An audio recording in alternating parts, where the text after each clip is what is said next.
Assalamualaikum warahmatullahi wabarakatuh. Alhamdulillah wa bihi nasta'in ala umuri dunya. Wassalatu wassalamu ala asyrofil anbiya'i wal mursalin wa ala sahbihi ajmain. Assalatu wassalamu ala sayyidi ya Rasulullah. Jadi kalau kita alhamdulillah ala nikmatil Islam wal iman wa taufiq min iman. Rabbi shrah li sadri wa yassir li amri wa hlul 'uqdatam min lisani yafqahu qawli. Sob, ini loh. Kalau Anda bermental kaya ya. Jadi membeli barang itu sesuatu fungsinya, bukan gengsinya. Ini contoh, lihat motor ini.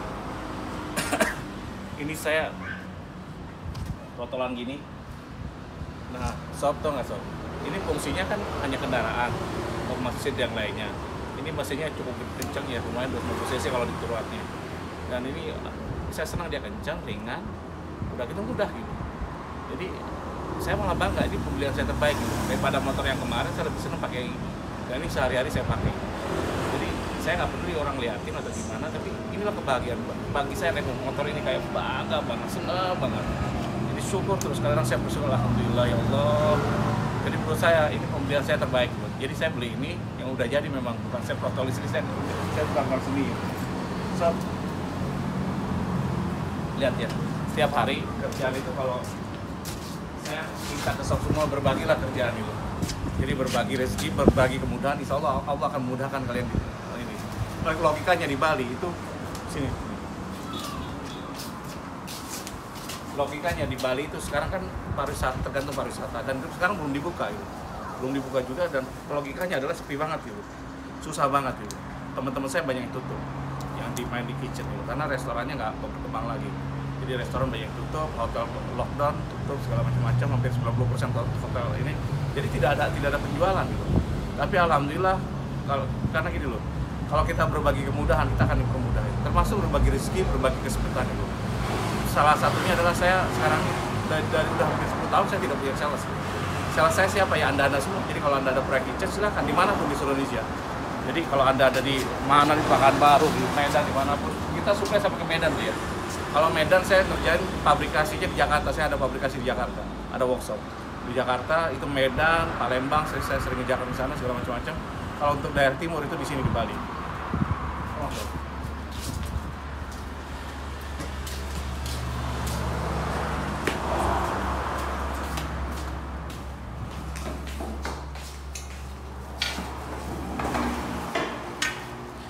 Saya kalau ngantor tuh santai sob, ngantornya jam apa? Ini tadi habis zuhur baru nyampe ke sini. Paling di sini 2 jam, sejam baru itu balik lagi. Kadang enggak. Sekarang pengen aja karena butuh koordinasi. Jadi itu. Nah, yang saya bahas sekarang bukan masalah ini. Jadi saya minta Anda gini loh. Anda optimis terus meskipun corona, meskipun lagi resesi katanya masih gimana, optimis terus. Jadi kalau kita mau bantu memudahkan orang, insya Allah kita akan dimudahkan. Dan ini bagi para admin SKDA, Uber, manajernya Uber semua, teamworknya Uber, mohon saling memudahkan semua. Alhamdulillah sekarang ini di Uber, sekarang ini kenaikan usernya sehari sampai 200 hari ini, luar biasa ya. Berarti drivernya harus on beat. Gimana caranya on beat? Sudah saya permudah. Di setiap manajer cabang saya kasih udah deposit modal kerja ini di sana 500 ribuan. Kalau bagus saya naikin sampai 1 juta, bagus sampai 5 juta per minggu gitu. Nah supaya apa? Dan itu pun untuk driver itu saya kemudian top up hanya 25.000 dapat 10.000, kan luar biasa itu. Jadi tapi kalau untuk guru, ustadz dan yang lainnya, ustadz, guru segala macam bisa menjadi manajer cabang bisa. Dan malah saya gratiskan 20.000 untuk ini, untuk apa? Untuk top up-nya, untuk top up awal.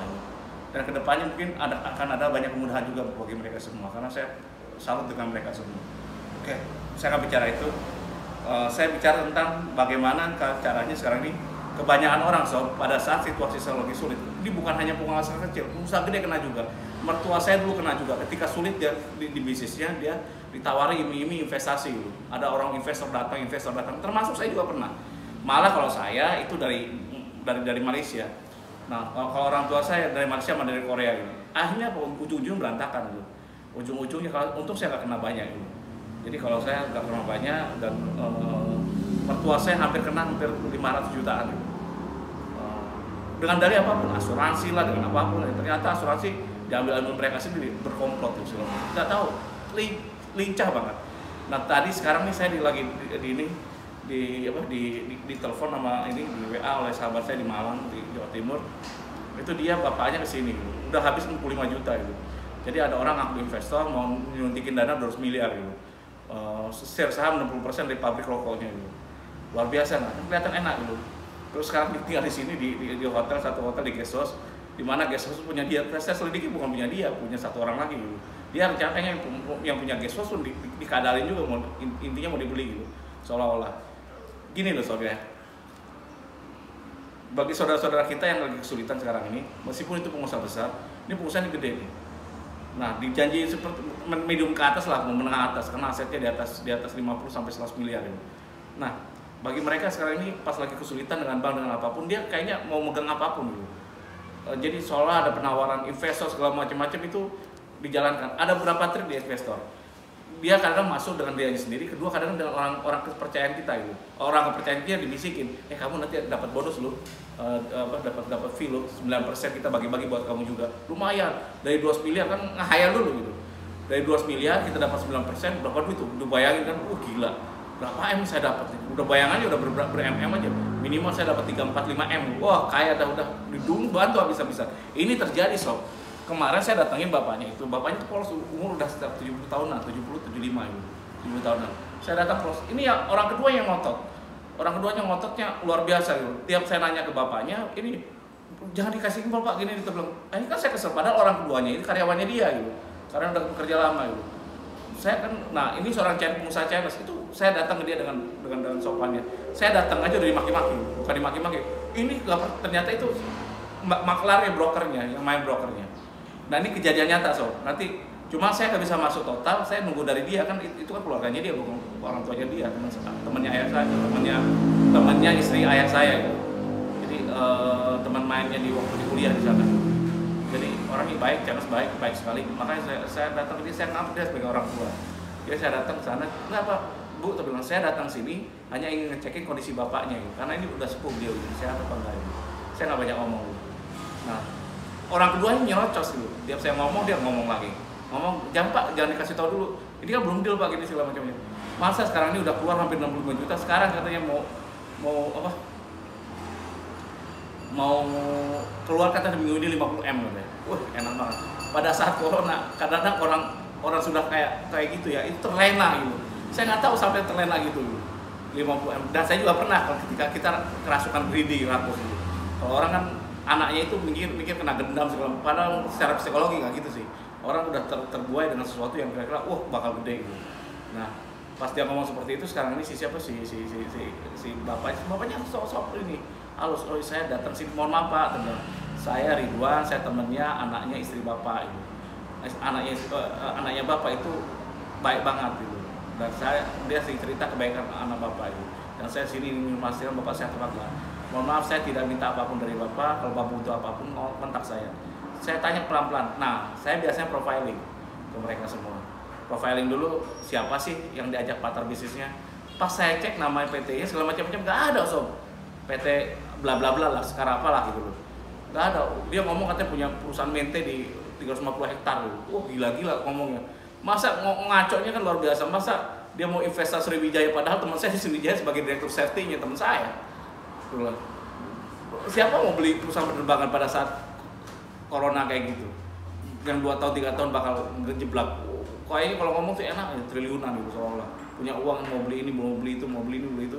Nah, itu yang menjadi contoh. Mudah-mudahan kalau sob semua yang ketika bermasalah dengan riba, bank lagi kesulitan, jangan berpikir terbuai oleh hal-hal tertentu. Akhirnya dia udah uang Anda udah mepet, sekarang dipakai itu kan lebih sengsara lagi. Sebaiknya kalau seperti itu, yang real aja lah di SKDA, di SKDA ini Anda konsultasi apapun gratis, cuma harus sabar sorry ya. Di sini ada adminnya juga gitu. Kalau anda mau gratis, lihatin aja YouTube saya buka trik semua, bagaimana cara ngadepin bank, bagaimana cara gagalkan lelang, bagaimana cara gimana pun negosiasi dengan bank di pengadilan seperti apa, seperti itu. Jadi doain sob. Saya belum ada cerita khususnya, nanti saya coba datangin lagi orang tuanya sob jawaban. Hari ini katanya menghadap ke notaris atau apapun untuk buatin surat ini untuk domisili diri, itu 10 juta dia minta. Waktu kedatang sini 15 juta. Luar biasa, duit lagi. Biasanya kalau penipuan itu dia ngambil uang kecil dulu gitu. Intinya minta diokosin dulu segala macam-macam, udah gitu lama-lama akan gede. Akhirnya kan Anda udah kebiasa. Mertua saya juga gitu. Awalnya bantu cuma 5 juta, udah itu 10 juta, diimimi terus 25, tahu-tahu terakhirnya Pak gini hampir 500 juta kena, nggak kerasa. Dan itu namanya pengusaha seperti itu, banyak pengusaha yang seperti itu kena. Bukan hanya pengusaha ayah saya, temannya ayah saya juga hampir kena juga, untung nanya ke saya.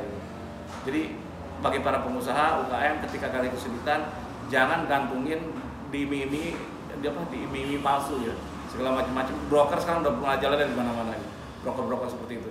Dulu saya pernah ditawarin satu project, satu ada investor masuk, dia nunjukin buku tabungannya ada berapa T gitu. Wih gila gede. Sini Pak, akhirnya apa? Kalau saya kan nggak kehilangan akal. Mana buku tabungannya Pak? Kalau Pak memang ada uang, saya suruh buatin proposal, rumahnya numpuk banyak sekali proposalnya, sampai numpuk. Itu loh Pak, masa nggak percaya sama saya, itu proposal dari A, B, C, D, F, G, H gitu, segala macam-macam. Pas dia nunjukin buku tabungan gini Pak, mohon maaf saya coba sebentar ya. Waktu itu zaman dulu ya, itu belum ada kayak kamera smartphone gitu. Saya fotokopi dulu sebentar, saya akan cekkan dulu. Baru dia diem, nggak berani. Oh nggak bisa, ini rahasia. Wah berarti bohong. Betul nggak ada duitnya gitu. Ternyata hanya tepu-tepu belakang gitu, supaya kita keluar uang gitu. Ya itu uang receh dulu, dia mintanya uang receh kecil-kecil 2,5 juta, 5 juta, nanti lama-lama jadi bukti dulu. Biasanya kalau mancing, kalau udah kena yang kecil, nanti lama gede Anda keluar. Demikian saya, kalau memang ada kebaikan, mudah-mudahan tolong doakan saya, mudah-mudahan saya bisa istiqomah dan semoga kita semua bisa berbahagia. Kalau salah saya banyak salahnya, kalau kurang banyak kurangnya. Wassalamualaikum warahmatullahi wabarakatuh.